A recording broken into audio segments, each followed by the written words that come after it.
Hello, everyone, and welcome to PT Outcast. Pleased to be joined today by some very fantastic humans. So with me, I have Dawn Brown and Scott Ward and Barb Sanders. And today we are going to talk about a really cool project that has been underway for quite some time, but has really started to hit its endpoint and is ready for the public. And so what we want to talk about today is the Blueprint for Excellence product from ACAPT, so the Academic Council of Physical Therapists, or I probably say that wrong, but we'll talk through it and we'll get the acronym stated right, and we'll talk through what this blueprint is, how people have been using it, or how it's going to think about being used, and how it fits into the context of educational history and vision for the profession. I think it's a really cool moment and included a ton of people. And so I'm really excited to talk about this. Before we get any further, though, I want to just stop and have a moment for introductions and let the audience know just some more details about these fantastic humans that I'm with. And so I'll throw it to Scott first. If you want to go ahead and introduce yourself for everybody, we're happy to have you. Thank you, Eric. It's a pleasure to be here. I love talking about positive projects that I think will move things in a really good direction, and we're hopeful about this as well. My name is Scott Ward, and I am currently professor at the University of Utah in Salt Lake City, and have been at the university for a number of years. Pleased to have been also associated with the American Council of Academic Physical Therapy. Thank you. Or ACAPT, that was really the genesis for this project. We can talk a little bit more about how this all happened, I think, at another time, but I'm pleased to be a part of this. Good, thanks, Scott. And a number of years at the University of Utah. We'll leave it at that. Yeah. We'll leave it at that. A couple of centuries, maybe. And Barb, please. Hi, I'm Barb Sanders. I'm a retired professor or professor emeritus at Texas State University in San Marcos, Texas, where I was also there for a few years as a chair, program director. I retired in May of 21 and have relocated into Northern Kentucky, and I'm really pleased to be with you all. I was president of ACAPT at the time that we started talking about this project, and I think I don't know how I recruited him, but I recruited Scott in here to help me out and move this forward, and we're just excited to have an opportunity to talk about it. So we'll talk some more later. All right, great. And Dawn, please. Yes, thank you for having me on today. My name is Dawn Brown. I am an assistant professor and assistant chair of curricular affairs at the Department of Physical Therapy and Human Movement Sciences at Northwestern University. And I am very honored to have been asked to be a part of this Blueprint for Excellence project. I was one of the authors for the DEI chapter that we have. And I know we'll go into more detail about that later on, but I'm just pleased that we have this product to really share with our academic community in physical therapy. Great. Yeah. So again, awesome. I really appreciate you all being here. I guess I want to just sort of frame the discussion, let everybody know sort of where my mind wants to go. And if we end up there, that's great. If we end up in a different direction, that's fine too. But I think we can start about maybe like how this project generated, what the genesis of this project was, and then how it was approached, how we built it, how it worked together. I should say also, I was an author on this. I contributed to the chapter on curricular design with some other cool people. And so we can talk about that process. And then there's some, I guess, greater like philosophical things I want to talk about and just kind of banter about at the end. So we'll get there. So Barb, I guess since you were the president of ACAPT when this started forming, I guess, where did this come from? Like what was the basis for this project? Well, the whole mission of ACAPT is to support excellence in physical therapist education. And we talked as we worked on our strategic plan, and we talked about how we could help move that agenda forward. there were lots and lots and lots of projects going on, and this wasn't one of the ones at the top of the list, but it was kind of still in my mind as a CAPT site visitor, as well as a CAPT consultant. I see, I still see, I saw a lot of people referring to the normative model of physical therapy education. The normative model was a great tool when it was developed, and Scott will tell me how long ago it was developed because I've now forgotten, but it was old and outdated. And so I had some conversations along the line, and Scott and I quite honestly talked a lot about it. And I said, we really need some guidelines for helping people figure out when we're really talking about excellence, what does that look like, and how can we provide some guidance to educational programs to get there. So using the framework for excellence that ACAPT developed, that's where this conversation started. um, I think Scott and I sat down over dinner one night, and maybe even on the back of a napkin, which a lot of things happen, kind of framed out, here are some of the things that we ought to talk about. So, Scott, you want to follow from there? Well, Yeah, I before you do. follow up, Yeah. Scott, yeah, before you follow up, and I don't mean to just to derail your thought, but the normative model, I think we should spend a minute on that. Yeah, I'm happy, Eric, I'm happy to Yeah, do that. good, And please. then then I'd love to continue a little bit about the genesis of this. And the normative model for physical therapist education, I think at its time was a really critical document. I think it was approved in 1997 by the APTA Board of Directors to be driven by the Department of Education in APTA. It it it What it did, it reflected conversations that had started around 1994 by the then head vice president of education at APTA. And they went around the country and ran these meetings called coalitions for consensus. And they were trying to find common ground and thought about education. And so what they did is they gathered these data and then they collected that information and came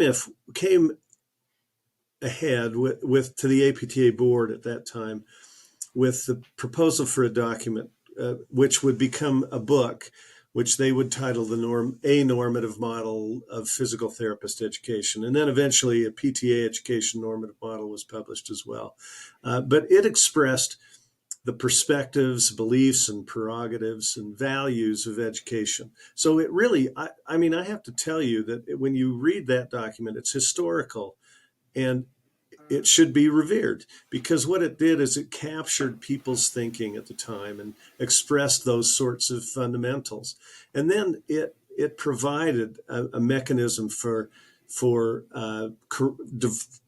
developing a curriculum, evaluating a curriculum, refining a curriculum based on evaluation. So it taught some basic principles that were really critical. It became a resource, and the hope was that it would be a resource for CAPT to, during its periodic review and looking at what programs were doing to make guided changes for CAPT.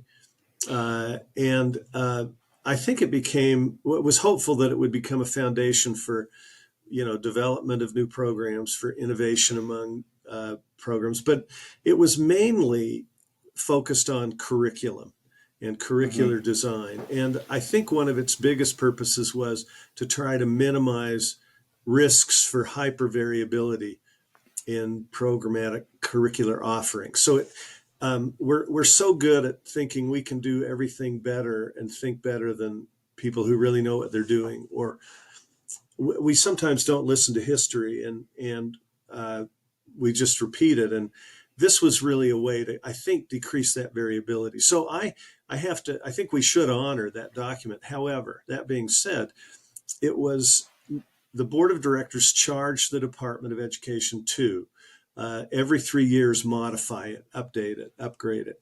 And that happened twice, essentially in 2000 and 2004. And then the board took it off their books to follow up on, and the education department didn't continue its revision. So the final revision of this was actually completed 20 years ago. And back to Barb's point, and then I'll be quiet, but I think this history is important. And I do want to make sure that people understand we are honoring the work that that group and all of the educators did at that time.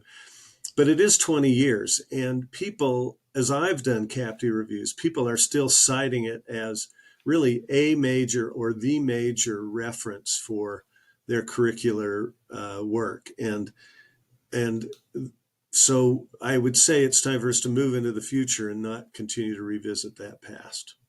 Yeah, my own experience with the normative model or the a-normative model, how do you say that? But when I first started teaching at what was then the Medical College of Georgia, I sat down in my new faculty office and looked around. I had no books really or anything, but they had given me a copy of the normative model and said, read this. And Yeah. so I was like, okay, this is how I learned how to do this new job that I have now. So I read it. And then for a while, I would also point other people to it.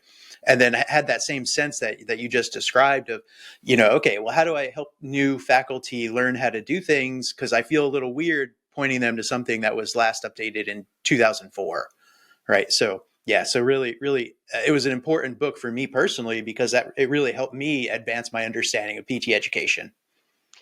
So Eric, we took that, that foundation and talked about how valuable that tool was and tried to look at what are some other things that weren't necessarily are included, or how's the profession of physical therapy education changed since that was created. And that's where we came up with, pretty much the content of our what we now fondly call the blueprint. Um, Thinking that we didn't want to reflect as much on what needs to be in a curriculum because we have CAPT and practice guidelines and the NPTE model to talk about what needs to be in it. But better, how do you put together a curriculum that supports excellence for the future? And what are all of those components of excellence? So if you looked at all of the chapters, that's what we tried to cover. What are the essential elements? Now, the other thing to recognize is that um, we all agree that this is not a project that gets put on the shelf now and doesn't get revisited. Actually, the ACAPT board has a recommendation that it is looked at on some kind of a periodic basis, whether it's a couple of chapters a year or 2 years of full review, but that it needs to be kept contemporary because even as we finished it, we know there are elements that we didn't cover. Um, One of them being AI, because that's such a rapidly changing situation right now. So this is to be a dynamic tool, and that's why it's kind of exciting that it's coming out in ebook format and not hard copy publication format. Okay, great. So a dynamic resource, I guess we can shift a little bit to talk about how it was written. And Don, I don't know what your experience was here, but when Scott and Barb reached out to me and said, "Oh, hey, would you like to help us with something?" I guess the previous history that I have with both Barb and Scott sort of compelled me to not ever say no. So so I was honored and also compelled, which maybe was their plan. But yeah, Don, how did it work for you? How did you get introduced to this? No, when I was approached, I received the email, and I got to know Scott and Barb more throughout the process of this ebook. And in hindsight, I guess I'm glad I said yes and didn't say no. But given what this meant and how it was going to be something that was innovative and something that was going to be widely appreciated and useful throughout our entire academic environment in physical therapy, I wanted to be a part of this process. And so I was glad that I was asked to lend, my expertise, not only for diversity, equity, inclusion, and belonging, but also to be able to collaborate with the authors of the other chapters as well, to see what they're doing in their chapters, and to also intentionally thread DEIB, if you will, throughout the chapters. Because for myself, and there was Kim Nixon Cave and Carla Friend Huggins, who are also authors on the DEIB chapter, to make sure that that serves as a foundation, if you will, as we start growing through these chapters. Yeah, great. So, and speaking of authors, I counted it this morning as I was looking at the blueprint page on the ACAPT website, and by the way, the search optimization was good because I searched PT Blueprint for Education and went right there. So Oh, good, good. yeah, that was solid. But I counted 60 authors in total Yep. on that, and there's some really big names there, and also some not really big names, which Right. is interesting. So what's about that? Well, Scott and I first started out listing out the chapters, and as as you talk about a chapter, you're talking about people that have expertise or experience, and it's amazing. I don't think we had more than one or two people tell us no. Now we had a couple of people as we went through that just were overloaded and had to step back, but we looked at the chapters and we thought, oh wow, wouldn't it be great if? And they all they all agreed. I mean, everybody jumped in there, and you keep, as we were developing this, we keep pinching ourselves like, okay, is this really going to happen? Do we really have these great people? And so we had, as you said, some very well-known people, the PTE Excellence Group from writing their book. They agreed to jump in there. We had several ACAP board members that were committed to the project. And then we just talked to other people about, hey, who have you worked with? Who might have something unique to share? Or how can they contribute to this? So we were able to put together I think, just some incredible teams, because every one of the chapters is a team written chapter. And so that, I think, strengthens it as well. Scott, thoughts? Yeah, Eric, the other thing that we had talked about, Barb and I mean, there's much to talk about, those dinner conversations and those napkin notes, but the one of the things that Barb and I really wanted to do was make sure that a message was sent by this tome that it doesn't matter whether you're at a liberal arts college or an R1 institution. If you're going to embark on physical therapy education and you want to do a program, you must think about what you need to do from the basics of curricular design and faculty recruitment and faculty and student support, etc. You've got to go from the basics to other opportunities, but you have to do this with excellence in mind.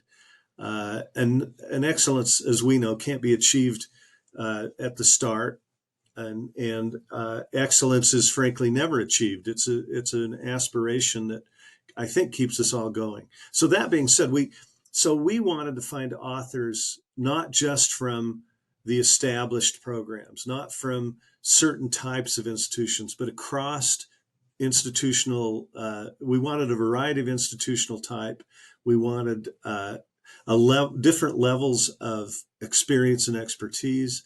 Our hope was that we could get authors with experience, but also newer generation authors who will be leading that charge for excellence that frankly Barb and I at our points in our career have been fighting for and trying to lead for years, it's an ongoing it's an ongoing exciting roller coaster. And so I think the other thing to think about here is that we didn't want this to look like something from an ivory tower. Yeah, so the accessibility as and inclusion, right? Right. So I appreciate that. Um, you know, as you started facilitating this, it started very much like, from my perspective as an author, like many textbook chapters do, where, okay, so there was a Zoom meeting and we got together and you said, here's sort of the outline and the chapters, and here's going to be doing this. And then, we went into our little isolated bubble and had a couple meetings with our chapter group, and we started writing, and then something different happened, right? Then you brought us out of our bubble, and put us all in a room together, and that's when I met Dawn. And so we had this interactive sort of amazing session in Indiana. So Dawn, talk to us about that. Mm-hmm. Yes, and like you said, when we first came together, all of the chapters are pretty much a team. So you're working with your team, siloed to a certain extent, working on that topic, doing the research to bring forth information for that specific chapter.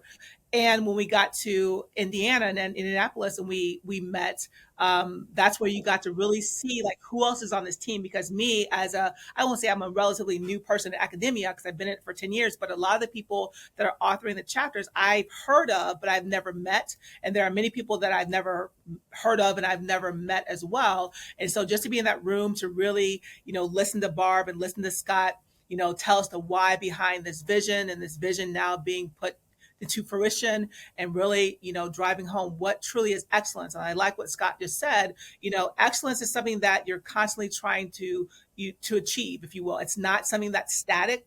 It is dynamic. And that's why having this book be an ebook shows that, achieving excellence, things change. And as new things are being added, such as AI, we want to be innovative. We want to be forward thinking so that this process keeps going down the line. And so when we came together in Indianapolis, Indiana, it was a great opportunity to sit back and listen to each of the teams for the chapters present an overview of what their chapter consisted of.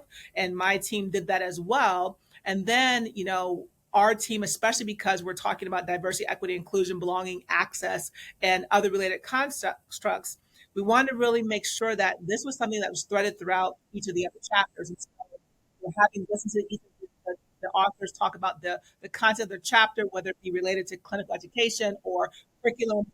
You were a part of, Eric, service, faculty success, student success, etc.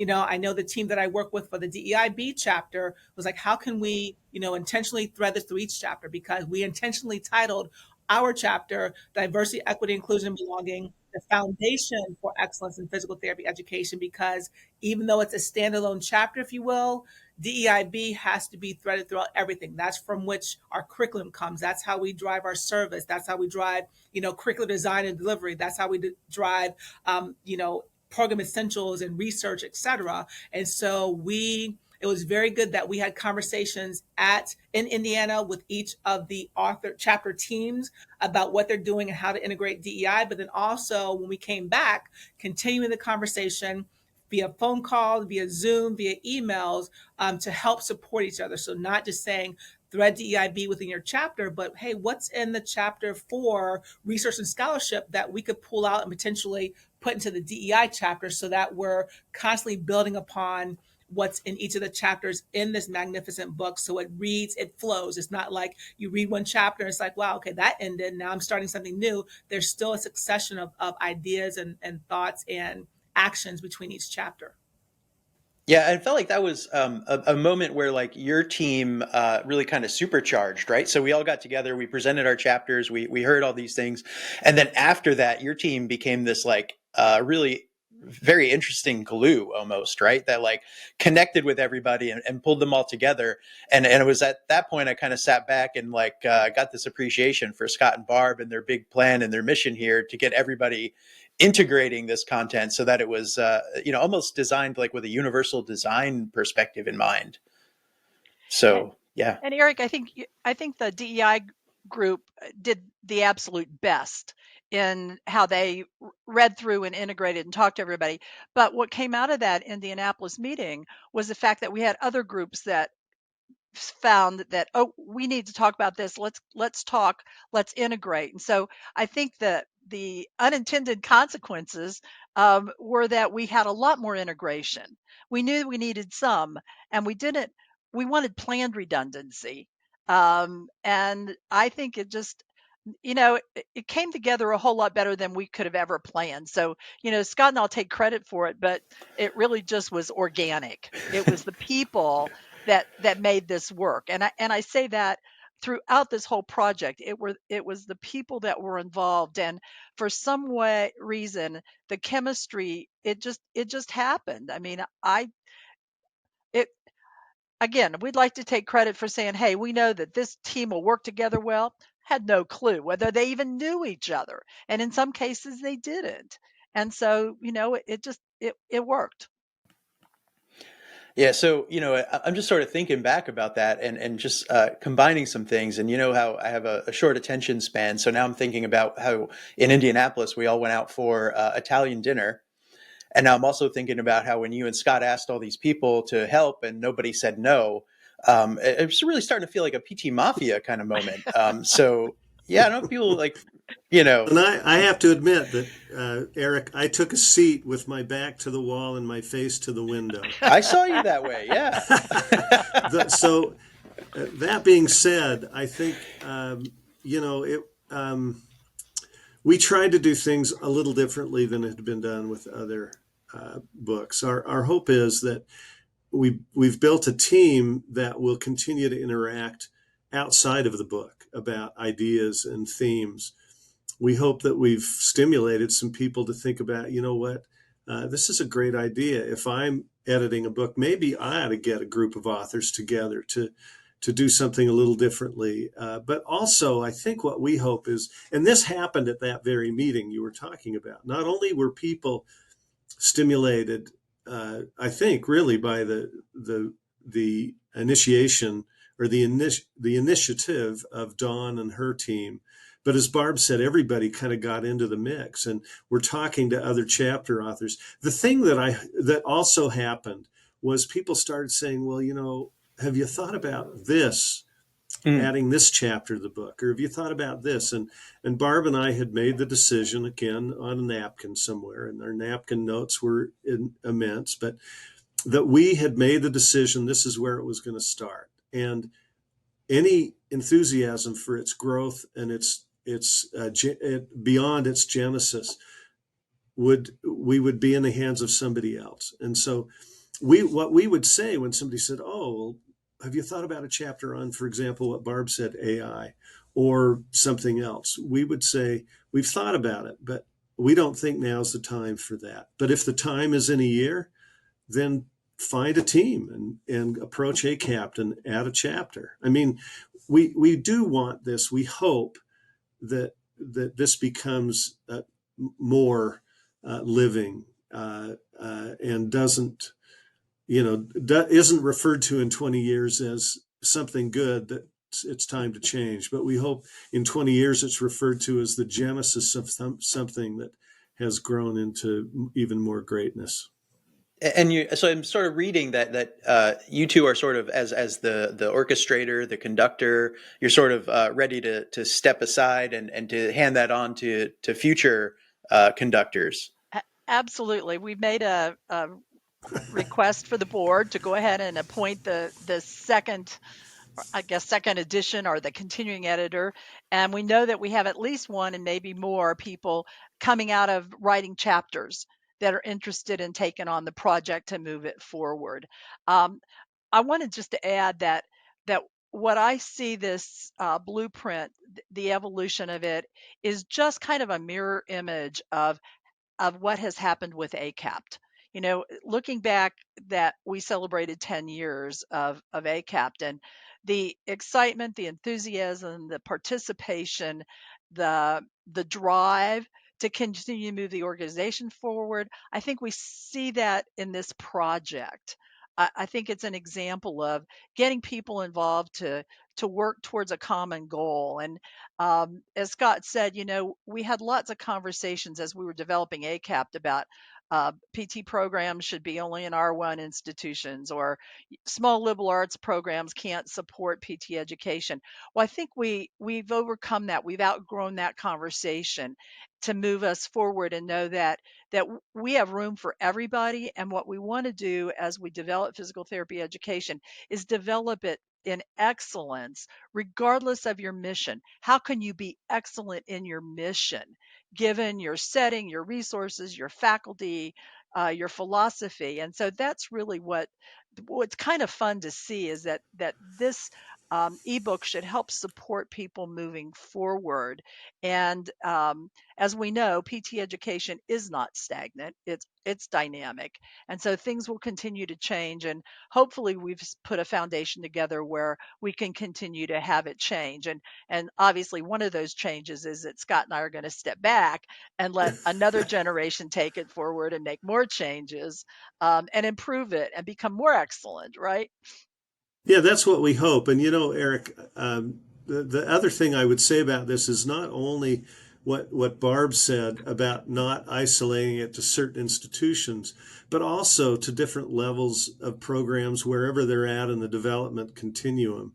So our hope would be that a developing program or an institution that's thinking of developing a program would begin with excellence in mind, and that a recognized program could, from this tome, identify themes for ongoing progress or new themes for progress towards excellence, and then that long established programs that should be and deserve reverence for all they've done, and can be encouraged to continue to, like they have over years, to enhance their excellence. And so I think it's also, we hope, written to help encourage excellence at any stage of development. And I think that's, frankly, I'm going to tell you, so I'm going to do an Eric here, and I'm going to say, I think it's important because right now, I think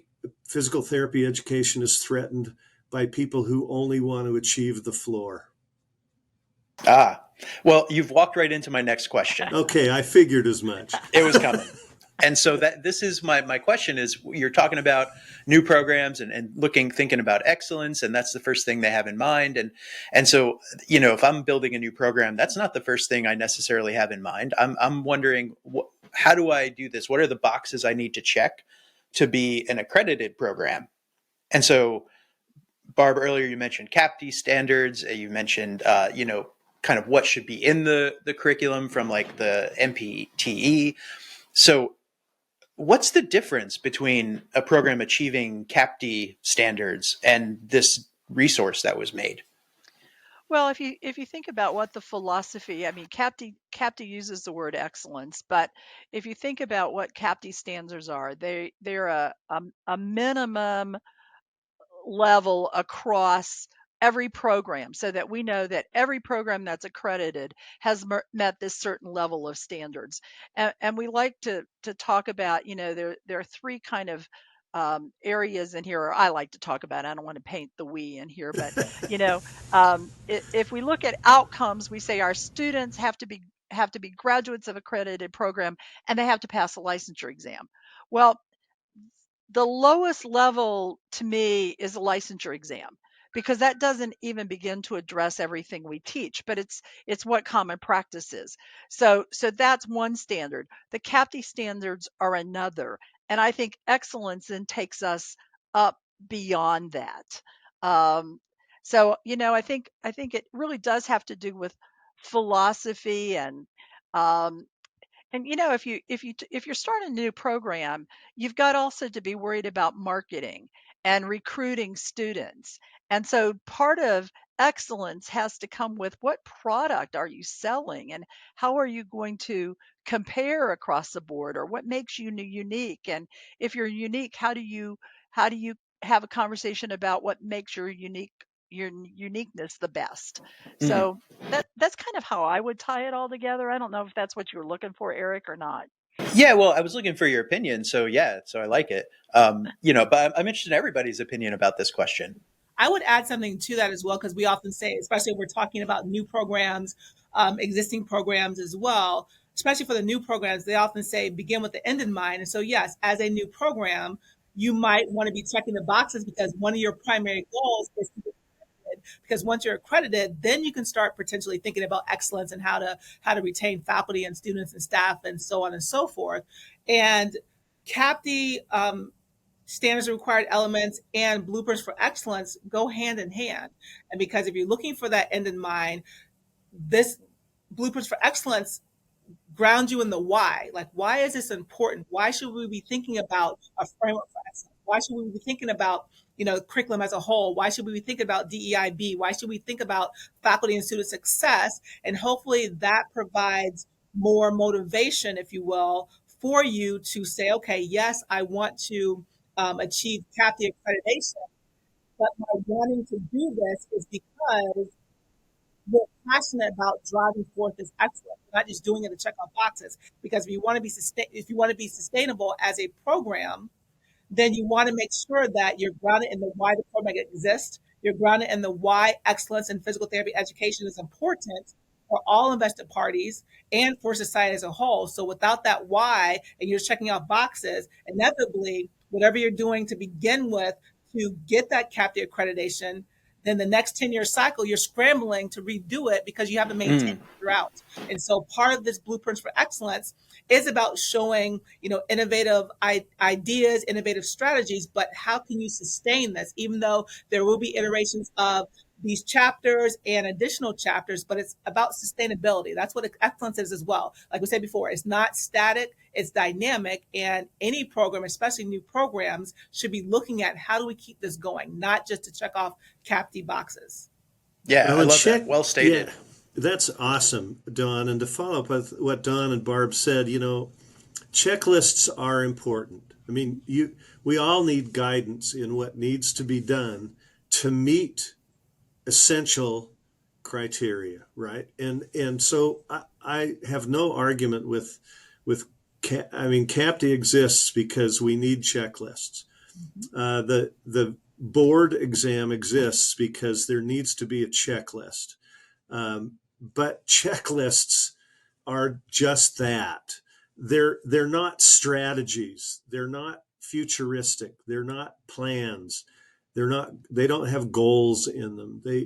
So what Don was saying, I echo highly, because I think right now my strong opinion is, and I've shared it with many, that too many programs, and when we talk about new programs, we have to take in mind not only new developing programs at new institutions, but there seems to be uh, a, a, a flagrant growth of new programs sprouting from existing programs.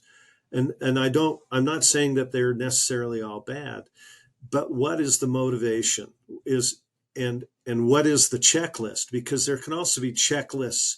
Here's our strategic plan about how we're going to grow and be very academic and investigatory and innovative in what we do to move things forward. I fear that many of these places are simply adhering to a checklist that does nothing but achieves the floor and Mm. looks and never looks up at the ceiling. So I realize that's a little of an aggressive statement, but I worry that we could in that way by essentially worshiping the floor and not looking up to the ceiling, we could diminish the value of the education we've worked so hard to grow. I might recharacterize that as a passionate statement, Scott, instead of aggressive. I think Okay, well, it's amazing. You feel your mission as you speak those words. So yeah. that's awesome. If you're not in academic physical therapy, or maybe you're considering going into academic physical therapy, does this book matter to you? Well, if you don't know about academic physical therapy, it may be hard to know about this book. Right. So I think That's one of the reasons I wanted to talk about it. Yeah. yeah, I think it does behoove us to kind of get the word out, because quite honestly, I think that it's beyond. The book can take you beyond physical therapist education. I think there's value in it for a PTA educator. I think there's value in it for the residency fellowship programs. I think there's some value in there for people that are even thinking just about overall professional development. So, that's one of the commitments that Scott and I had with doing a presentation at ELC, trying to get it out. And fortunately, we've been accepted to do a presentation at Combined Sections meeting. So it'll give us another venue. I think that ACAPT has a lot on their plate right now, but they've been really good about trying to help us market it and do some wider publicity about the text. And I think we will all, those of us involved in it, will be out there talking to people about it. And certainly, if you are a consultant in education and people ask you, well, what are some resources that would be good for me? Or I have a new faculty member. What do you think? Well, have them read this. I mean, there are lots of uses for it. We just have to get the word out that now that it is available. Yeah. And to piggyback on that, when I think about, what happens in the classroom, if you will, what happens in the clinic, this book has its foundation in curriculum. And so when we think about the curriculum, it's not just what happens inside the four walls, if you will, of an academic or physical therapy program. It's also what's happening with our clinical partners in clinical facilities. And as Barb said, we as educators in the academic environment, it would behoove us to share this with our clinical partners to strengthen that relationship, because the curriculum is made up of the didactic and the clinical. And there are plenty of chapters, if not every chapter, that has implications and can impact what happens in both of those segments of this curriculum. And so, and especially as many programs are moving toward competency-based education, there are plenty of information within this ebook that talks about that from different aspects.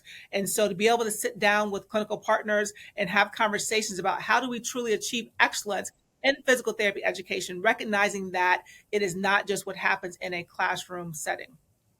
Yeah, I love following smart people, because then I can just say a few other little things. Like, this is, if I had had something like this as a new faculty member, maybe I would have been intimidated out of education.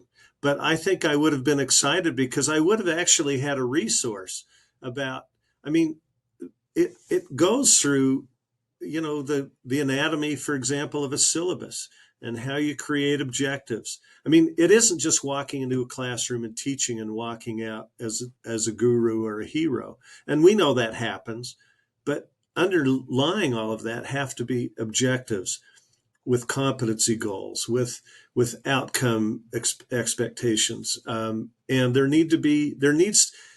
I'm not a structuralist as much as I am I'm a strategist more than a structuralist, but structure is a critical part of allowing students to be successful, and in evaluating faculty on their ongoing road to success. And so, I mean, this provides really good structure, and it shouldn't be intimidating. It should actually be really quite educational and very helpful for the reader.